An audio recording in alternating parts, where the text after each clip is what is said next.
Happy Monday, everyone. If you're working from home, are you actually working? Ghost engineers in the machine on Techstrong, gang.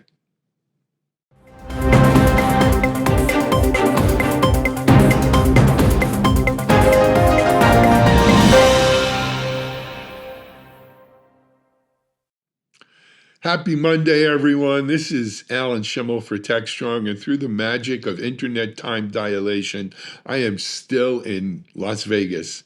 Been in Las Vegas for a week, and anyone who goes to Vegas for conferences and work will tell you that a week is too long to stay in Las Vegas.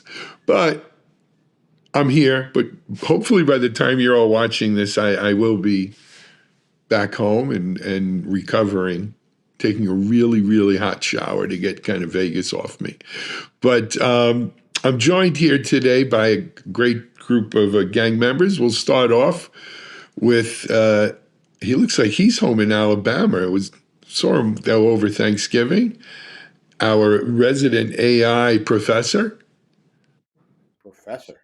Professor John Willis. Let's not go too far here, Alan. Okay. Hey, John, how are you, man? Great to be here. Great to be here with the gang. Well, I don't think there's any licensing or special test to take to become a professor. This is true. So if we want to call you the professor, fair enough. It's good enough. We anointed the czar, so what the hell's a professor? Yeah, what the heck? The professor's minor. That's kind of easy really. Stuff. All right. I got to work my way up to czar. So yeah. Joining John and I from Futurum and Visible Impact, it's our own analyst here, Guy Currier. Hey, Guy, how are you? I'm great. Good to be here. Good to have you on. I did not have to go to Vegas, so my showers have been normal. Yeah, I don't blame you. I wish. Well, no, you know what? In all honesty, I don't mind coming to Vegas. I just like to spend 3 days, 2 nights here and go home. But that being said, I don't know. I actually love productive. Vegas. I love the AWS reInvent show. Yeah, last week, and and all of that. But also, it's just great to be home sometimes. Yes, it is. Yes, it is. And work from home sometimes. Yeah, speaking from home, our own Tracy Ragan's got her internet straight here and ready to rock and roll. Hey, Tracy, how are you? I'm doing great, and I like being home too. It's something to be. I do like Vegas, though. If I was going to go to a show, Vegas or New Orleans would be my 2 favorite places to go to a show. Fair enough. Fair enough. All right. And then home from Vegas himself, our Chief Content Officer, Mike Vizard. Hey, Mike, how are you? I'm well. I did the 2 days and left. So, you should have come home with me. That's all there is to it. I was thinking about it the other day, though. It's like on average for over the course of 30 years now, I think I've been in Las Vegas about once a month. So there you go. That's a lot of Vegas. And I don't think I've been there for more than 3 days at any time. And not even a statue. A little Godfather reference there. All right. So guys, we've got a lot to talk about today. We're going to talk about, is there such a thing? And what is it? An AI engineer. We're going to talk about CrowdStrike crowing a little bit. But before we get into those, Mike, we were going to talk about ghost engineers. Yeah, it seems like this past week was the time everybody decided that it was a good time to kick those remote workers. There's a report out of Stanford saying something like 10% of software engineers are ghost engineers and that they don't contribute much to any project. And just to add a little fuel to the fire, I think it was Senator Jodi Ernst has a report out giving the government workers a hard time for being remote workers and not being productive. And of course, it's always easy to kick the government workers these days. There are some folks who think that whole report is a political stunt, but I know you've had some opinions about remote workers over the past year. So, as you look at all of this, what's going on? So let me preface everything I'm going to say by pointing out that you could be a ghost engineer and be in the office, that classic office space line. He's here 25 years. What exactly does he do? Right. There are plenty of people who make themselves busy in an office, but when you look at their output, they're not real productive. They're just not real productive. And so this isn't aimed strictly at home workers, but I think, call it what it is. This overwhelmingly it's at home workers. And look, I know people myself who've called me up for advice about what to do. They have 2 full-time jobs because there's just, short of being big brother and watching every keystroke and what your time on your computer is and all of these things, it's very hard to track what one does with their time from an at-home or remote job.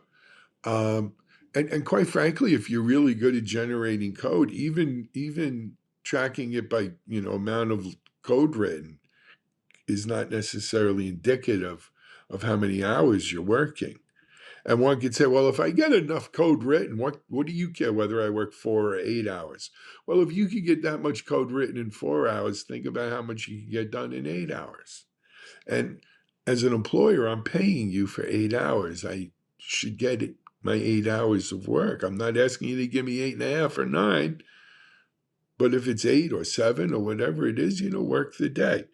And it's a tremendous, we talk about when COVID first came out, a lot of people started working remotely and they had never worked remotely before. And they didn't have an off switch. And these guys were working 12 hours a day and 10 hours a day, and they were just always on. And that's not sustainable, right? But there were a lot of employers that were rubbing their hands saying, oh boy, I'm getting my pound of flesh out of these people, right? And my money's worth. Well, I think that sort of has passed. And now I think if you ask most employers, yeah, there is some, not a majority maybe, but it is a majority. I think the majority of workers who work remote give you an honest day's work and they work. It may not be 9 to 5 or the times you're on because they may run out to do something for their kids or their spouse or parent, or they got something going on and what have you. But they give you a full day's work. But there are a percentage that don't.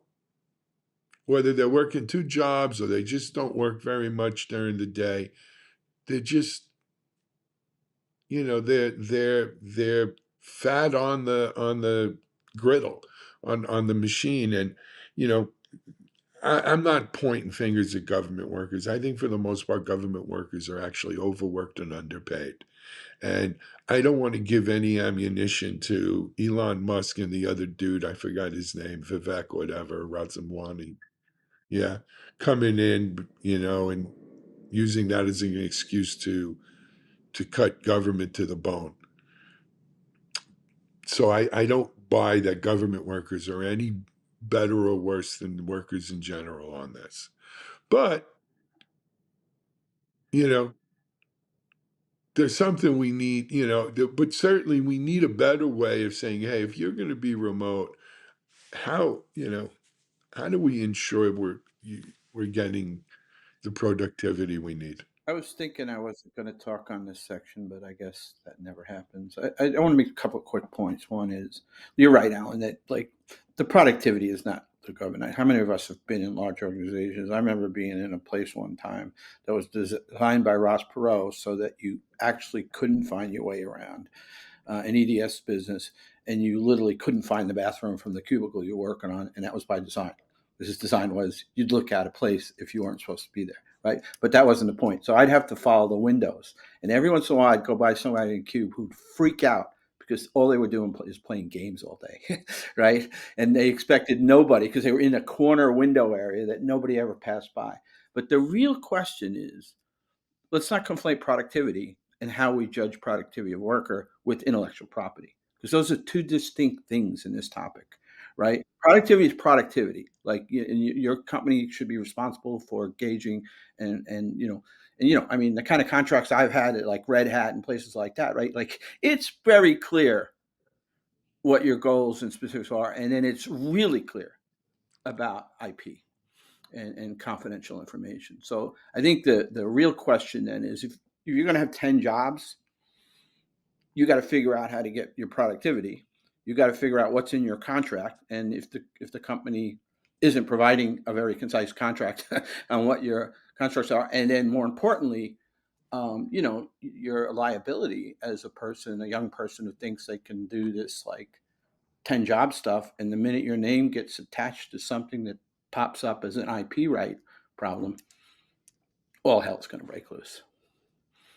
Well, all of this annoys me. The one thing about the research and GitHub, when are we going to stop measuring a person's productivity by GitHub? It is not the way to do it. I mean, developers, I was a developer for a very long time. Did I spend all day coding like a machine? No. I can remember weeks that I brought some kind of package in that we were trying to use and we couldn't figure out why it wasn't working. And I spent the entire week in a debugger. Did I commit any code at that point during that week? No, I didn't. I can think of days that I've spent in meetings with end users. So it's unfair to judge anybody's performance by GitHub. In fact, we had a customer that added that to Deploy Hub to try to track who was doing what, how many pull requests were created. And we do that in the open source community too, but it's not a good judge of a person's productivity. It's a terrible way GitHub judge. is being, Tracy, the way GitHub is being used though here is as a to represent coding as a whole across the But world. There's a crazy assumption that developers do nothing but code. Well, right. So Right. I think problem level one is what you're describing, which is this data set representative? And I would Data say set being the GitHub emphatically, reference. no, it's not. Yeah. It is not. And the other thing is that what you'll end up with on a team, there's different personas. There is the developer, male or female, who doesn't want to be in meetings, so all they want to do is code. And they sit in the corner and they code like a machine. And they're really good at it. But they're terrible at doing other things. They're terrible at testing their code. They're terrible at even managing what they're putting in their code sometimes. And so you have to have somebody evaluating that code, doing code reviews. So there's so many different roles in the developer, world that you can't judge it. And it annoys me. I get so annoyed with the Linux Foundation because everything we do is based on GitHub pull requests. Well, what about the people who are doing DevRel, who are writing blogs, who are going out and doing talks? They're developers, they're working really hard, but they get no credit because it's not in GitHub. So this is a pain point for me, and it irritates me that this is being a judge for developers because it's simply wrong. Yeah, what strikes me about this, frankly, is it seems so obviously intended to grab headlines and notice. To get this headline number, 10% of all software engineers suck, and to be honest, but 10% of all people suck at something. That's what I was getting at. So is 10% high or is it low? To be honest, 10% actually, I worked in a large multinational company, and I would say 1 out of 5 people I worked with were just what I call pushing pixels around. The famous cases of people showing decks in meetings, no slides of which they created themselves. So they're just sort of communicating from meeting to meeting, acting as though they're doing things when in fact they're not. They're just what they are. They're people like in the office space analogy. I'm a people person, right? So 10%. Just on its face, even to attract attention and the proverbial eyeballs and to highlight Stanford University or whatever it is, or this particular researcher, there's a few good things in here, but that headline number and this claim is not one of them. It's taken out of context. We don't know if 10% is good or bad. They just make it out like it's bad. What do you want? 100% of software coders to be competent, capable, and productive? That's, what percentage is good? Mm-hmm. So, but let me be clear here. We all have our God-given abilities. And Guy, you may be a better software engineer than me. And John Willis may be better than you. And so if we line up 10 of us, I may be in that bottom 10%. And there are some organizations that say, hey, you should trim the bottom 10% of your org every quarter and replace it so that you're constantly upgrading your team. That's not what I'm talking. I don't think that's what this is about. I don't think that's what these studies are about. I'm talking about there is a group of people that are deceiving and taking money under false pretenses, right?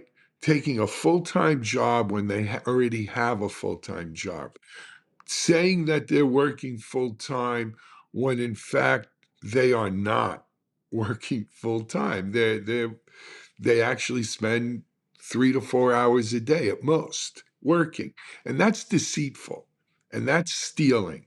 That's not just being bad. Then that's shame on the manager, right? If Right. the manager hasn't seen that, I mean, especially in the remote situation. But- Open Make Software and Deploy Hub, we've always done remote. We've never really, only for a very short period of time did we think we should have an office, and then we got rid of it. And yes, there were times I had to fire people who were working remote because they were not producing. But I knew what they could produce, and I knew what they were producing, and I had to get rid of them. Is it fun? No. But that's what the job of a manager is. You have to make those calls. So are you making your deadlines? Is the project on schedule? Do you have somebody that you're carrying that you don't want to? That is the manager's job to sort out. And if a manager's not taking care of that, then it's certainly not the job of, Elon Musk and Ramaswamy to do that. And in my opinion, that is the description of a deep state. Somebody who is taking a government role, who is not appointed or elected, and is making massive changes to people's lives.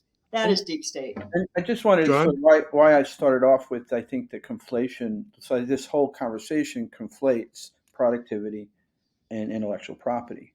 And leadership, to your point, productivity is productivity. And I think we went in the right direction of covering all the terrible ways, including the McKinsey report, all the sort of DX stuff, space, does not correctly measure productivity. We don't really have a good grasp on how to measure productivity and knowledge work. And then, but I think this conversation about fraud, or to Alan's point, dishonesty, is also an intellectual property problem. Again, who cares if you're productive and you don't like conflate IP or confidential information? I mean, it's your time is your time. Every contract I've ever written, it's very clear what I'm going to do for you, what I'm, and what my time and things are. The first thing I dissect a contract, and everybody does, right? Dissect a contract. I want to be really clear that when I work for you, this is what I'm going to do, but I'm going to do other stuff as well.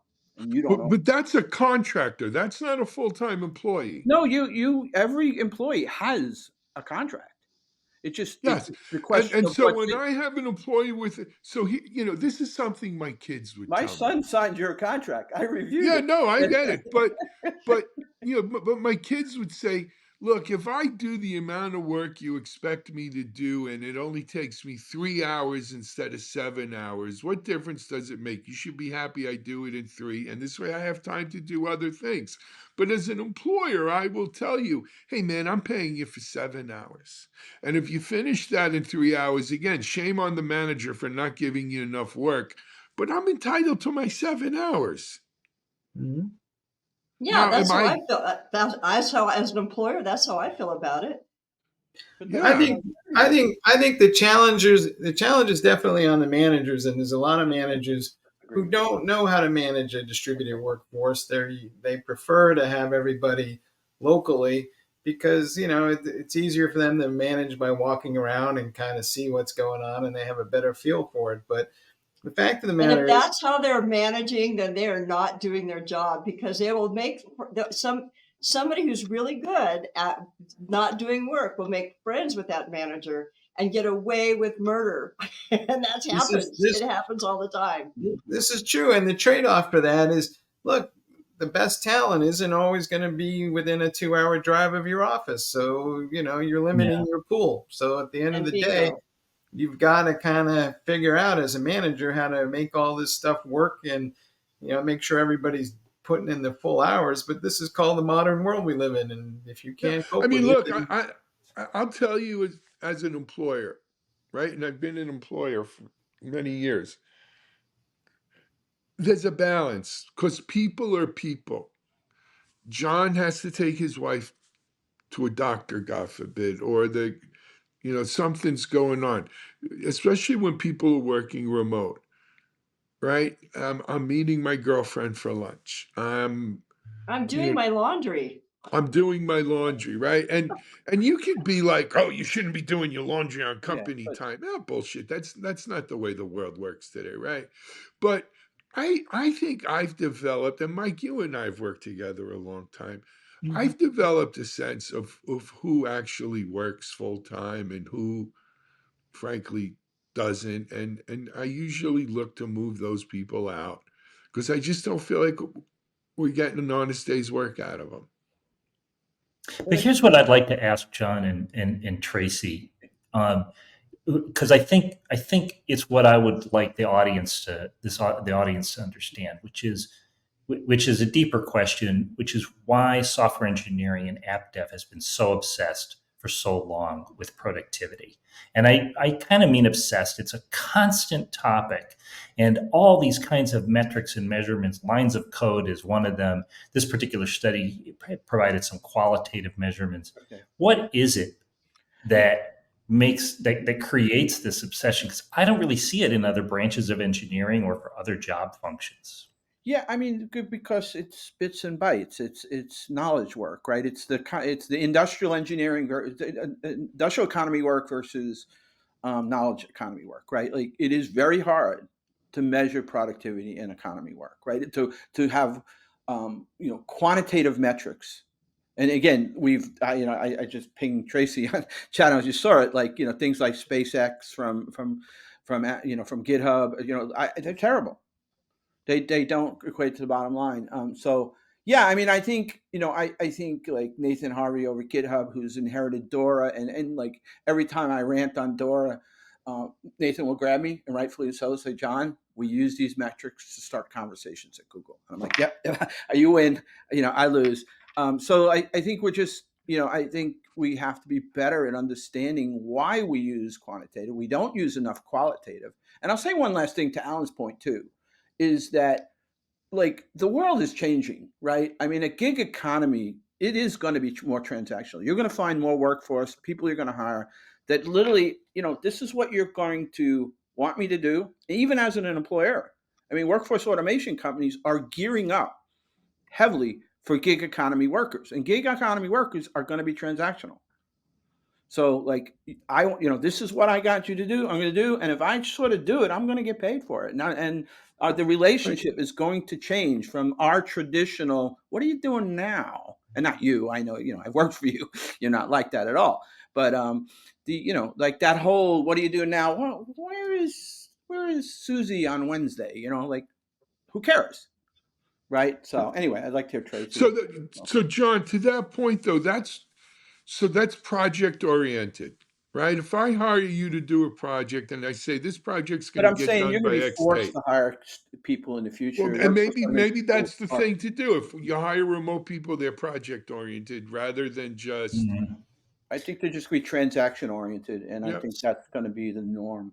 But so my pet theory here is, and then I'd love to hear what Tracy's thought is, but my pet theory here is that too many of these managers over the decades have experienced millions of lines of code created that had no valued output or died or crashed, and became obsessed and worried with hiring big teams because software cost is very front loaded in putting together stuff, and very worried that the stuff would just never release. Oh, I think that there was a period of time that we thought especially in monolithic development, that we thought we could just throw people at the problem and more coding was better, right? And there really is this image that we all just have to be sitting at our computers and typing on the keyboard and creating some kind of code. And that's not always the best solution for getting a product out the door, right? And I believe that we still have that image. A lot of managers, middle managers, they're suspicious because they don't know how to look at some code and understand if that code was written well, or if it was productive, or if the 5 lines that they produced was better than the 50 lines somebody else produced, right? So the 5 lines of code that was written beautifully, that has no bugs in it, gets a lower value than the 50 lines of code that somebody wrote, that 5 lines of code person's going to have to go correct. So throwing people at the problem has never been the way to solve productivity. And this is some of my issues with like Copilot. It's just like, we just want to generate lots and lots of code, but that's not software development. It really isn't. Software development is so much broader than just writing code. And we continue to look at it from how many lines of code. And that is the dumbest way to look at it. And you know, in terms of the remote, the government in particular, let's look at New Mexico. We have Los Alamos and Sandia Labs here. We have Kirkland Air Force Base, who's got a huge business in Space Force. If they try to rely on the community of New Mexico alone, they'd have to shut down Los Alamos, to be honest. They would have to shut down Los Alamos because there's no way that they're going to bring in the kind of specialized technologists that they need for those jobs from Santa Fe or Albuquerque. Not going to happen. And not everybody wants to move to Santa Fe or Albuquerque, and they'll pass up on those jobs. So, and that's for every single employer. We want those specialized technicians, those specialized engineers, but we can't force them to move to the place where the company is. It just isn't going to happen anymore. Agreed. Anyway, hey, we've gone way over on this one. We've got to talk about 2 other topics here today. So let's take a break here on Techstrong Gang. We're going to be back and we're going to talk about AI engineering. You're watching Techstrong Gang.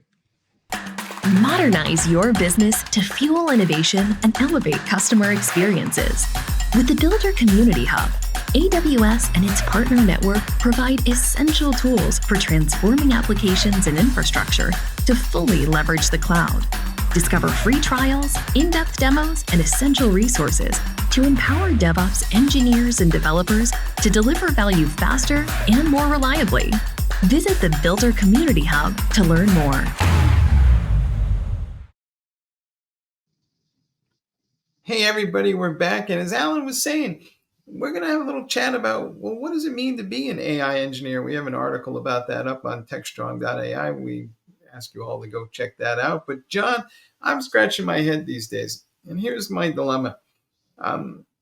Everybody who's a software engineer is going to wind up working with AI. So why would I have something that is distinguished as an AI engineer when I think every software engineer is going to be an AI engineer, kind of, sort of? So, I mean, what's the difference between what we're calling software engineers / DevOps engineers and AI engineers?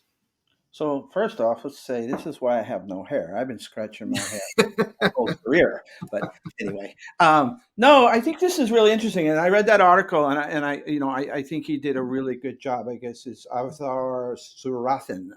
And I think, but like there's this whole swirling thing going on right now. And it sort of relates to what Tracy said at the end of her thing about AI and how we bled into productivity. I think that, the first sort of question is, like there's like 3 people are talking about the AI engineer, right? So that's the new sort of phrase, right? There is an AI engineer. And I think the reaction of most people is either this is, stay out of my way. I'm just going to build stuff now because I can. There are people sort of in the middle who are trying to figure out, okay, what's the sort of balance here? There's things like DevOps, there's security, there's all this stuff. And then there's the people who are like, I can't do that because it hallucinates, right? And nobody's correct here.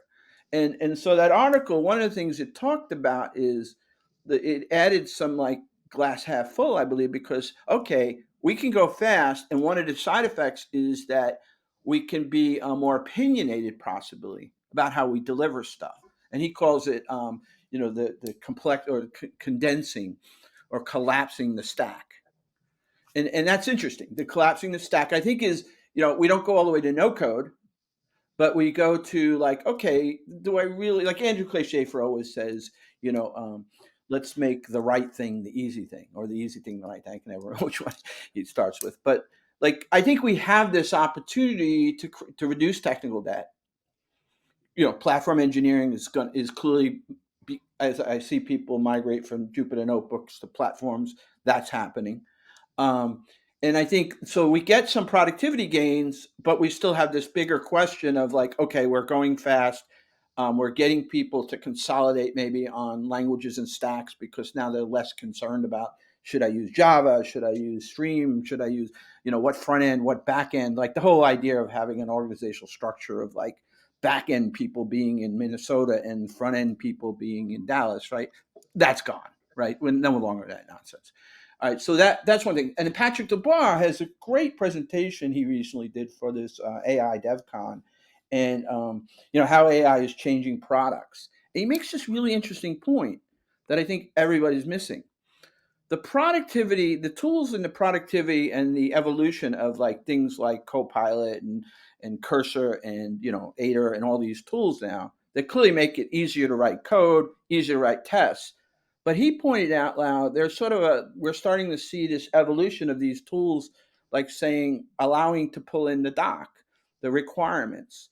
So like in Cursor, you can say @Jira, and you can pull the Jira tickets. And so there is this opportunity. So while this gentleman says it's about collapsing the stack, I'd say there's sort of paradox here. It's actually about collapsing and expanding. So now, because we have these massive context windows, hopefully everybody's still with me, I cannot, when I'm asking our code, I could, in the context, add the business requirements, the security requirements, all the design requirements. I can add in the documentation. I can even give some sense of how this service is operated from the incidents, and think of all the test requirements, not just testing, but code coverage. And if I put that all in context when I'm trying to ideate new code, this is a plus.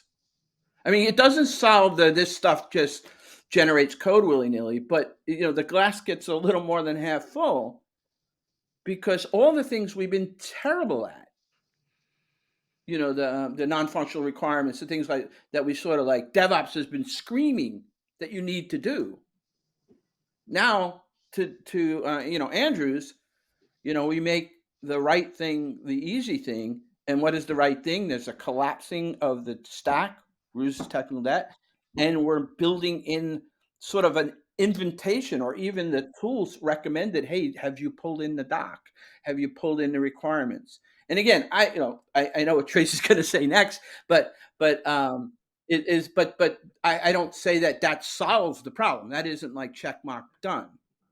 But I do believe, to Patrick's point, and we should put a link to his presentation, I think we have this opportunity to clean some of the messiness that DevOps promised for developers and software engineering. And then one last thing is, I think as we talk about the new AI engineer, we need not to forget about the good or best practices that we've been proclaiming for at least 10 years about the best for a software engineer.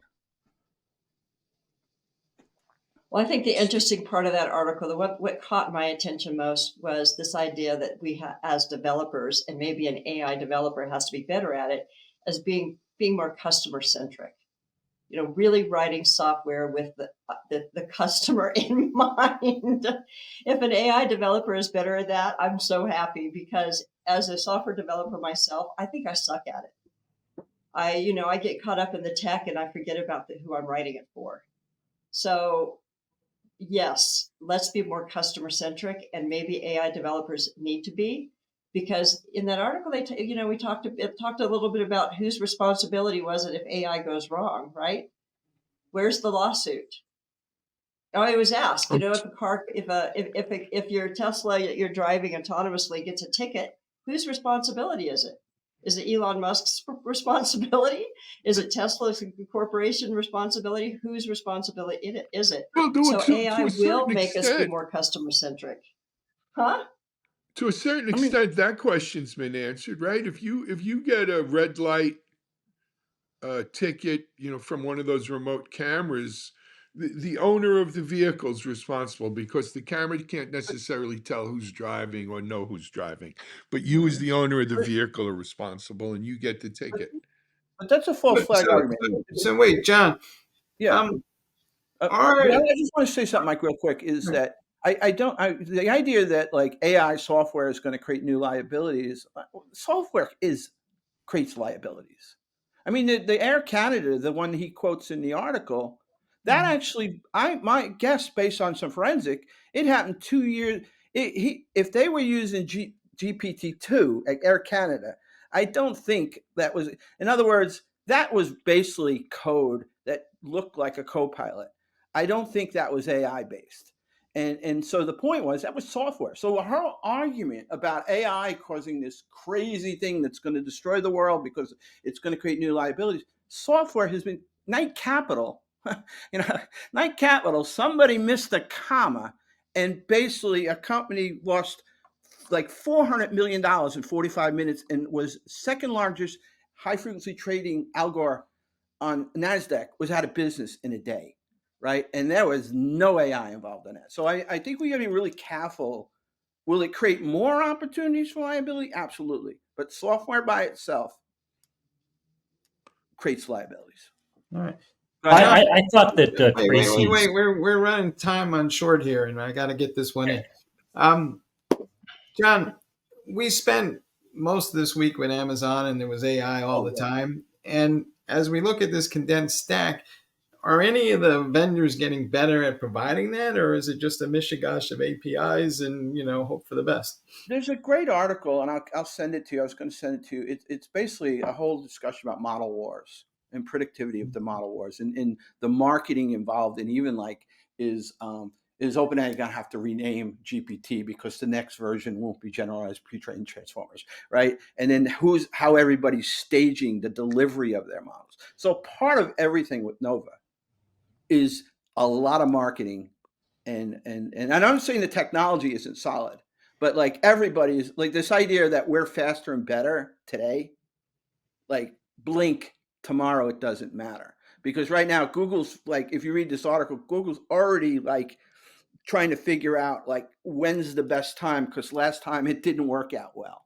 So even and GPT-5, there's a whole article with Sam Altman about like the cat and mouse stuff they're playing on when to announce GPT-5. It has nothing to do with the technology, right? So when I look at what Amazon did last week, most of that is positioning of when do we announce, when do we do this, what was the best time. There was a lot of work, but there are some technology substance behind it. One is their new chips and the new chipset that was in sort of stealth mode.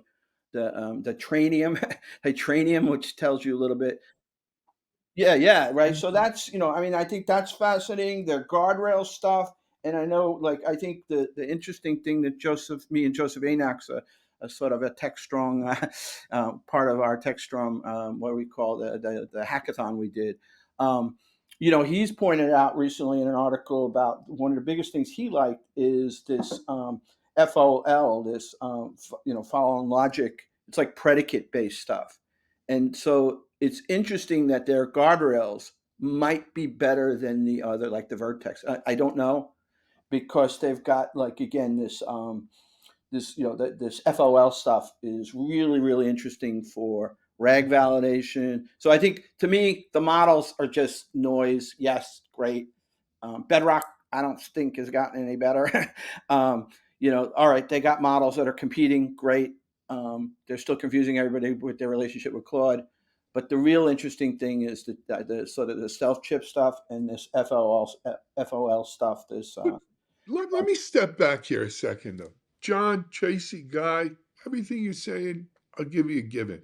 Is AI real? Yeah. Is all of these things, it's a little bit of a one step forward, two step back, and there's a lot of smoke and mirrors. Yes. But I remember something, John, and you'll remember this. When I first launched DevOps.com, there were a lot of people out there who were like, what the hell is this guy doing? And one of the questions of the day is Is there such a thing as a DevOps engineer? Should that be a job?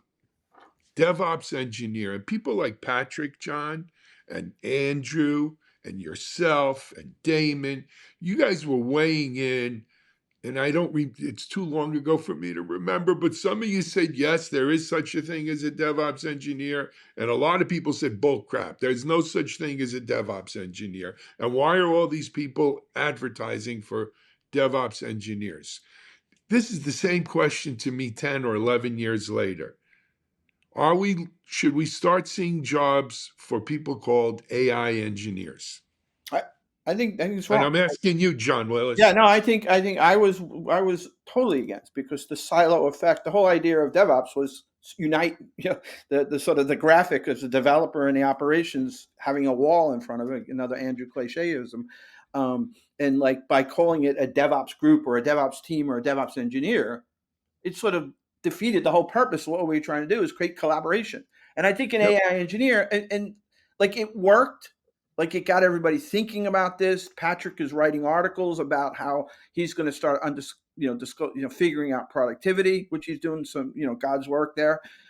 So maybe sometimes even DevOps, should we even call it DevOps anymore? So sometimes words work and sometimes words don't. I personally believe it's software engineer. I think software engineer is what we call it because it is software delivery, and the tools we use pre-Gen AI, post-Gen AI, and whatever the next like Sam Altman-ish non-GPT version of this stuff is going to look like, it's still going to be software engineering.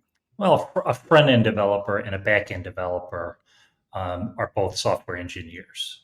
What about so an AI stack engineer could be a developers? kind of a software engineer. I think it runs across the stack. I don't know about it condensing the stack exactly, but this idea that the core, I thought the story buried the lead. I thought it was excellently written article, but I thought it buried the lead. I thought Tracy hit it, which is this function of being concerned about how the AI service or services fit into the stack for a particular application or set of applications is one that has to be focused on the outcome. We have been saying for so long, you can't just run AI, it needs human intervention.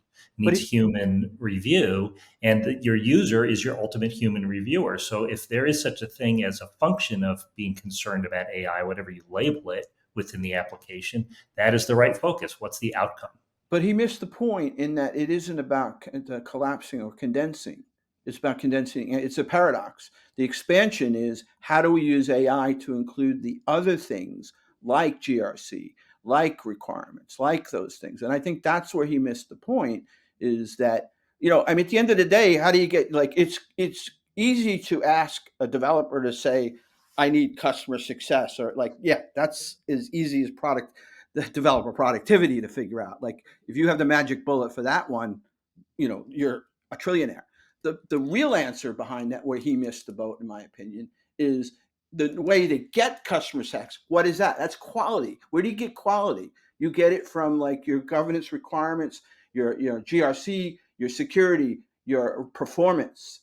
And like, if we can use AI to inform us that, as like I said, what Andrew says, make the right thing the easy thing, then we get. So if he sells a story of condensing the stack, I don't agree with that. I think you have to expand and collapse the stack. Well, everybody's a software engineer. Everybody starts as a software engineer. And then we start specializing. Somebody discovers they're really good at front-end design. Somebody's really good at understanding platform engineering. Somebody else is really good at understanding how to automate the factory floor. And then, when I was working in industry, we all were on the same team. And suddenly we realized that some of those roles could be rolled up to a higher level, but we're still all software engineers. Maybe we were doing change management at the time, which ended up becoming DevOps, or maybe we became operations, people. But we were all in this. We're all software engineers. That is the truth of it, and we all have different specialties. Just because and to a point in our earlier segment, somebody becomes a really good front-end designer and they spend 3 weeks designing the system and use Figma and check in one file. They're going to be seen as somebody who's not productive. So it's all software engineering, but it's not all coding. It's not all just hands on the keyboard. There's so much to be done, and there's so many jobs around this process of developing software. And we are all software engineers, that we don't necessarily have to identify each other as in particular areas, because in the end, we're all developing software, regardless if we're doing a DevOps, we're working on our Jenkins workflow, or we're working on Figma to design a beautiful system. And Amazon figured that out with the two-pizza team, and then you got like there's a number of really good Spotify and stuff like that too. So yeah, I mean, so again, I think the idea is that there isn't really, and again, like I said earlier, I mean, the idea, I don't think you're going to hear a company will say, oh, by the way, that floor is the back end engineers, and this team over here on floor 34 is the front end engineers. Like that, these tools are going to blend so much. Does it mean that you need UX? I mean, again, look at the DevOps story, right? Originally, the concern was the testers were going to hate DevOps because they were left out. And I think what the community did really well is, no, come join us. We're not replacing you. We want you to join in this sort of collaborative way of doing things, because it looked like it was just developers and operations originally. And that was just sort of the poster child for how to create collaboration. So, but I think we're overtime on this one though, guys, and we still got one more to go. So let's take a break here. I'm going to be the break engineer. And you're watching Techstrong, gang. We're coming back with our final segment of the day, so stay tuned. Discover Techstrong Group, the epicenter of tech innovation. We're your go-to for reaching IT leaders and practitioners worldwide. Our secret? Impactful content that sparks awareness, engagement, and top-quality leads. With us, you'll access editorial websites, streaming videos, virtual events, custom content, analyst research, and more. Join our satisfied clients. Let's revolutionize your tech journey. Contact us today and tell your story to the world in the most powerful way with Techstrong Group.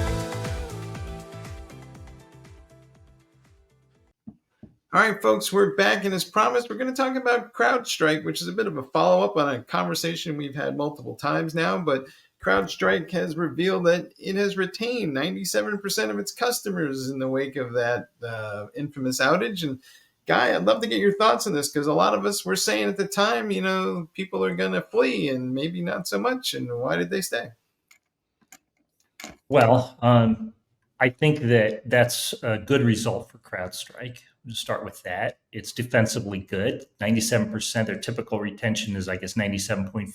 That's what they say. So 97 versus 97.5, that's not too bad.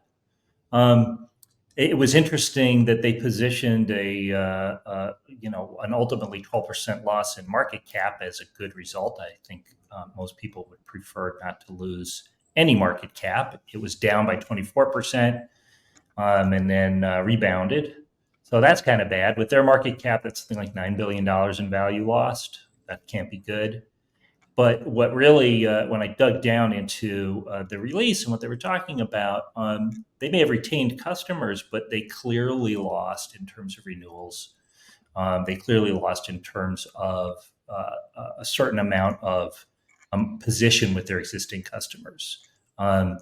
Their growth slowed, and that's a loss of about $250 million when you do the math of business that they would have had. All that said, that may not be so bad considering the incident. And I really wonder if we might be reaching the point where perfection is no longer demanded of these cybersecurity companies, so to speak, where there's an understanding that these kinds of breaches and incidents, that it's an ongoing war with a back and forth of the, a proverbial arms race with just like military has been over the centuries, where defenses get better for a while, and offense gets better for a while. CrowdStrike is ultimately a defensive mechanism and a leading one in the industry against threats, attacks, risk, non-compliance, and that sort of thing. And they are exceptionally good at it. And, I note that they did three great things, which were they admitted the problem immediately, they issued a fix quickly, and they made themselves publicly available for comment and, to the government, and because this was, a really serious problem globally. But they're not the first company to have done this. This is what every company has figured out, every security company has figured out to do. Be open and honest about it immediately, because there is tons of expert scrutiny of the industry. Issue a fix as quick as possible, work with competitors as well as partners on continuing to strengthen the defensive side of this ongoing cyber war. They did all of that. I do feel that maybe there was a difference here. I just don't know if that's an industry difference. It would be great if it was, because in that arms race, there are times when the attackers are going to win. Their technology and capabilities, especially now with AI, are going to increase. And the defenders are going to have to catch up to it. And it would be great for the market as a whole to be a little bit more mature about this. One of the things that we've talked about when it comes to cybersecurity and risk for many years is something called ALE, the annualized loss expectancy. Rather than every organization either, being like the don't hear, don't see, don't think about or care about low possibility risks of attack and breach. That they should think about it as an ongoing risk that has a loss that can be calculated. The annualized loss expectancy is that calculation. I may not have an incident this year or next year, but given my chance of incident and the likely cost of the incident, I can just assume that I'm going to lose X amount per year and invest accordingly to lower that amount of loss. That's a mature way to look at it. It's been around for 30 years, 40 years. It still isn't generally used. Instead, people either ignore the problem or expect perfect results. And I like the idea that perhaps the industry as a whole is getting a little bit more mature and a little bit more able to deal with serious problems and breaches like what happened at CrowdStrike with a little bit more finesse and a little bit better understanding. So I have some thoughts here. Surprised. First of all, look, kudos to George Kurtz and the whole CrowdStrike team, because this was a poster child case of how to respond to an incident. Transparency, timely, thoroughly. So kudos to them. Secondly, this was not a security incident. This wasn't North Korea breached them, or some hackers got in for some financial stuff, or someone injected into their software supply chain some malware. This was plain and simple sloppiness on testing and update that broke Windows. That's what this whole CrowdStrike thing is. They didn't test their update. It made some not kernel. That's kind of Linuxy sounding, but it is. It made kernel changes to Windows, and those changes, and it broke it. It broke Windows and caused the blue screen of death and made it a real son of a gun to try to back it out. You couldn't, and Microsoft has taken steps now that security updates in the future won't be able to break the kernel, and it will be easier to back out. So that's what we're dealing with here. This wasn't a security incident in the true sense of the word, but it was a bad software update. It was bad behavior by our software companies. Every single one of you sitting here goes through this almost on a daily basis. Tracy, how many times do you sit at your desk and say, my God, darn bandwidth provider, it always works until I have to come on here, and it wasn't. But how many times have you changed your bandwidth provider as a result of that? Well, you may not have many choices, but you haven't changed your bandwidth provider. How many times have we gotten fed up with Outlook in Mac until I finally got rid of Outlook in Mac? How many times does any piece of software or technology we've used malfunctioned and we said, God damn it, we're going to change this, I'm throwing them out? And how many times do you actually throw them out?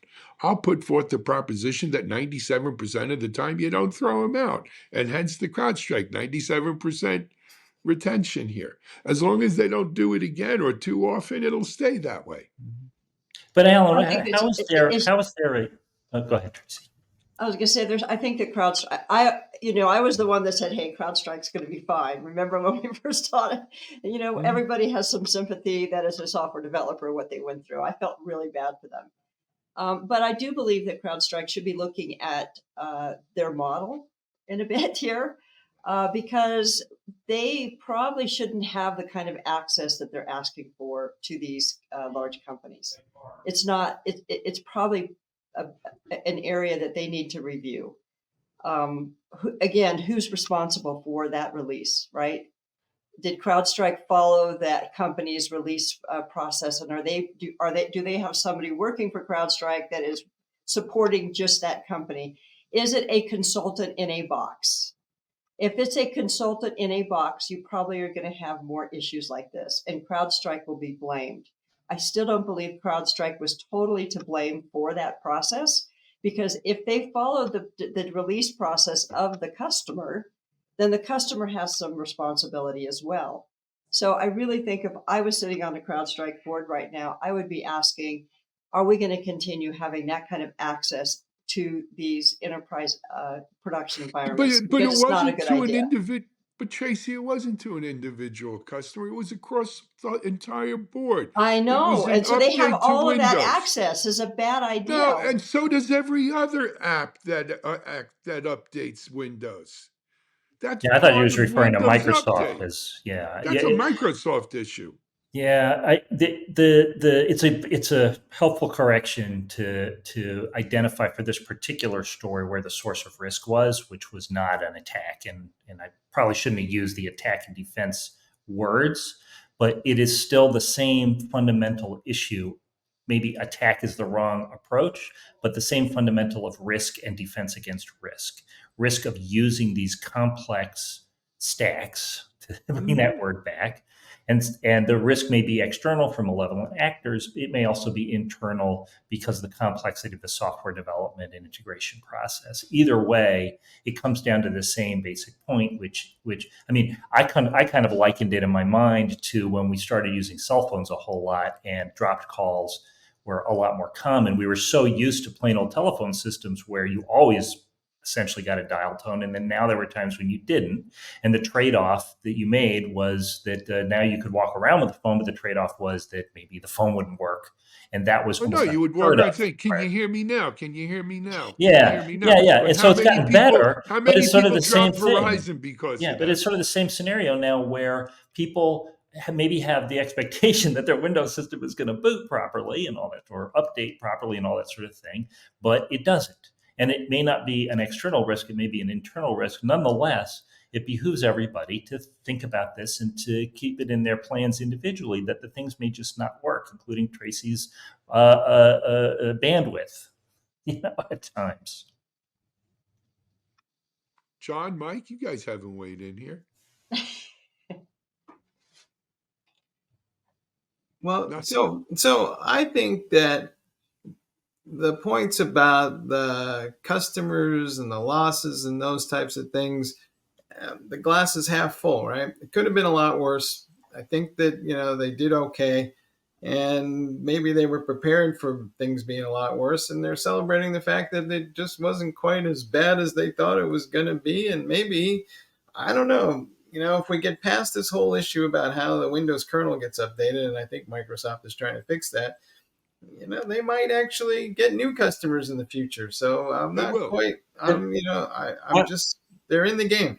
And I only have one point. I just agree with everything everybody said in terms of all that. I think a guy made a good point, and I'm a real big fan of this, how to apologize correctly, how to be transparent, this has been going on for quite a while. In fact, my friend Mark Imbracchio, I think, created this when he wrote the first public postmortem back, when he was 37 Signals, right? And he did it at Heroku, and then Amazon started doing it for their outages. And then Capital One is a classic, get in front of it.